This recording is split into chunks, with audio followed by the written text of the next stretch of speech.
You're welcome back. This is still Good Morning Abuja, amazing Wednesday morning here in the FCT. And thank you for staying glued to your TV screen and joining us since 6 a.m. when we came on board. And now let's start our conversation for today. And as much as we know, today is not the money making Monday, it's Wednesday, but we still have to talk about money and talk about finances as well as talk about the growth of the economy of our great country, Nigeria. And talking about economic growth, there's the economic recovery growth plan that's on at the moment. Actually, a lot of people said it was actually kicked off in 2017 and actually wrapped up in 2020, but it's still a recovery growth plan that we need to talk about because it has to do with finance and money is important for every other person. And talking about the economic recovery growth plan, it's a medium-term development initiative by the government.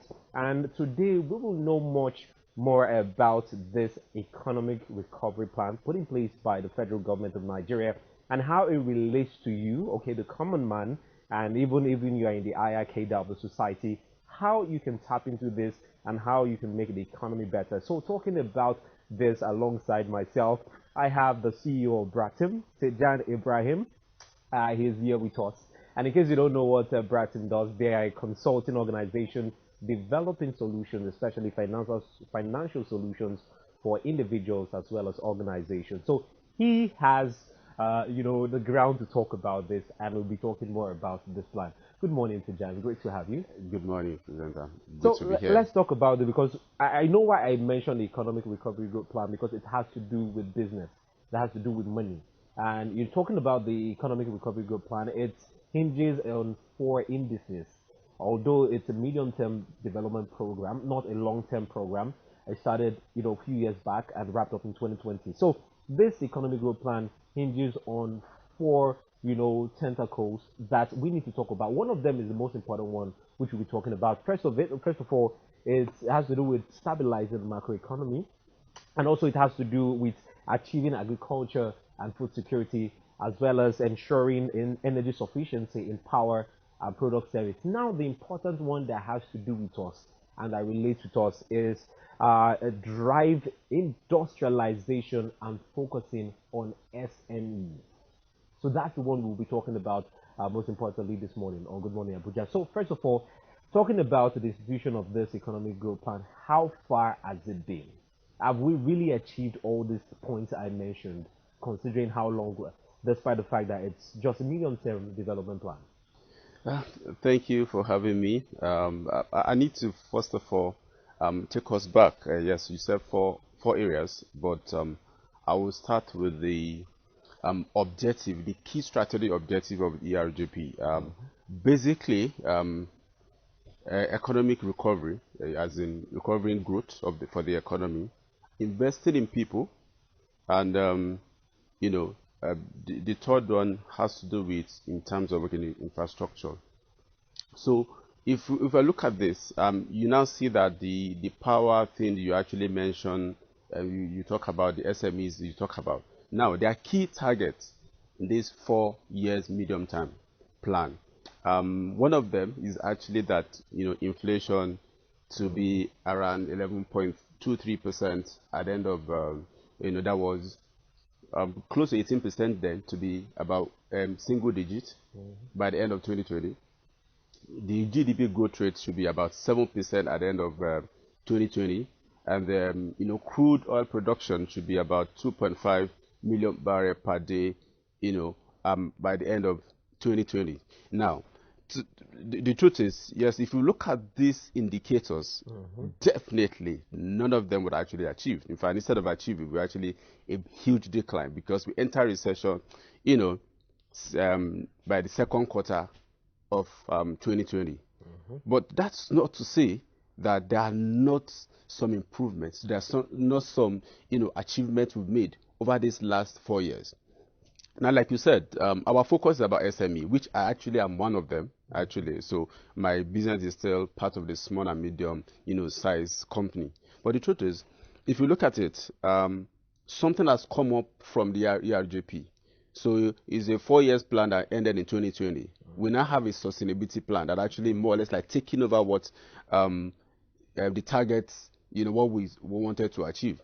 Now, Finance Act has come up. So this is the second year running with the Finance Act. So meaning that every year there will be Finance Act. And small businesses, if you have very small business, you don't pay taxes. So it's a huge achievement. We've not done that. I think it was 33 years ago. We actually did a Finance Act. And now it's coming annually. So that is the most greater achievement for the common man, for this for the small business. So I think there's a lot of room for improvement, but at least we are moving, but not at the expected rate actually. Okay, so you just mentioned the Finance Act, and that is the one that has to do with businesses. Very important, especially SMEs, which you've mentioned. The business is one of such. So, talking about the Finance Act and the institution of this act and the provisions of this particular act, looking at it holistically, what does this portend? What does this mean for the common businessman out there thriving, trying to get their business kicking and running? Okay, now there's no that fear again that so me as small business, our government is actually looking at collecting money from me. So if your revenue is between 1 naira to about 25 million, you don't pay any tax, no company income tax whatsoever. So that means that I can make it's about turnover, it's not about profit. My turnover could be 20 million. So that means that if I make a profit of 20 million, I keep it to myself. Government has actually tried. What does that mean to the economy? What does that mean to the common man like me? What it means is that my disposable income has been expanded. So that means that instead of government taking 30% of that particular 10 million or 15 million or 2 million, that actually the profit I made, I keep it to myself. So what I need to do now is, I take that 30%, I put it in a particular saving because it's supposed to go somewhere before. Now he has to now go. I'm keeping it for myself. Okay, let me go and buy a land somewhere or expand my business more. I employ more people. So that is one of the things governments actually want to use for employment generation. So it's actually not going to be a 1 year thing. It's not going to be a 2 years thing. It's like 10 years, 15 years, 20 years. We're going to see the effect of this incentive. Because the guy that doesn't pay tax in 2019, he didn't pay tax in 2020, 2021. At a point, he's going to leave that small business space. Go to the next one because we'll have whether you like it or not. Because when your business is booming, you're not paying tax, so you're investing back to the business. So you move to the next one, pay less tax, and all of that. Who's going to benefit? Everybody benefits. There is employment generation. Government start collecting tax when this guy actually grows very big. So there's a lot to actually to it in terms of this small business. So still talking about SMEs because that's our focus for today. And then one of the plan of the ARGP, which actually lapsed in 2020, is industrialization of SMEs, and that means development of SMEs. Now, there are a lot of financial incentives out there by the government that even a common man can't even access. Yes, we know the trader money, we know the one where we give stipends are being given to traders, 20,000, but there are huge financial plans by the government that Nigerians are not even aware that you can access millions of naira from the government and even pay back. Some are actually coming in form of grants. Some are coming in form of loans with little or no this thing from the government taking more from it. So what are these ones and how can we really access this? Okay, thank you. There is a lot actually, which even the program will not permit us to actually mention one by one. But so for the agricultural growth plan that actually government is actually to mooted after even the ERGP, which NISA is an arm of CBN that actually managing. If you talk about the anchor borrowers, for example, that focuses on agriculture, now that is a loan essentially, but that has a very long repayment period is actually very long, and that is what the SMEs actually need. Apart from the grants, yes, grants you don't pay back, but the loan when you're paying back over 10 years, 15 years, what it means is that you have a long time horizon for planning, for stability, and for continuity. Okay, so with this, a business will actually be able to make this. They are not, the way it is, as a small business, if you borrow money from microfinance, they are coming after you after 3 months. You return back the money, you are worse off. than when you What, collected that, the when you money have in collected the person. money, True. because what do you think? Do you think that I will have made a lot of profit that will times two? That when you collect back my money, I will keep anything? I don't have anything actually. So, but government national, okay, looking at 5 years, 10 years, there is actually loan for if you are in the music industry, if you are in the fashion industry, you are in television industry, you are in radio, you are in training, like for schools, people like us that actually have own schools, educational sector, that also loans. There's a moratorium. Some has 6 months, some has 1 year, some has 5 years moratorium that you actually don't pay anything until you actually stabilize, especially people in manufacturing and agriculture. Now, for this new finance act, if you are in agro allied business, you don't pay tax for the first 4 years. Not just about being a small business this time around.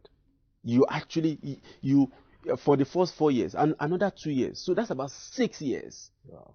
that you don't pay any taxes. So what it means is that when you don't pay company income tax, you don't pay education tax, in fact VAT you don't pay. So that means that you actually government just giving you room for you to actually Expand. get started, stabilize and all of that. No. However, there's so many things in terms of in business that actually goes beyond taxes. So it's a lot government is actually doing. Wow, you've heard all the initiative instituted by the federal government that you as an SME or even MSMEs can actually key into and expand your business, because right now expansion is what is important. The government is doing everything to to ensure that the economy is revamped, because right now, not too long ago, we actually just lead into recession, and the government is doing everything to make life easy for every person out there. Thank you so much, Tejan Ibrahim, for coming. It's been a wonderful conversation. I wish we had more time to talk more and expand on some of these issues. But right now, there are initiative out there. Just look for a financial consultant who will tell you about this initiative, how you can be a part of this, how you can actually get these loans and grow your business. This is still Good Morning Abuja. We go on a quick break. When we come back, more conversations for you.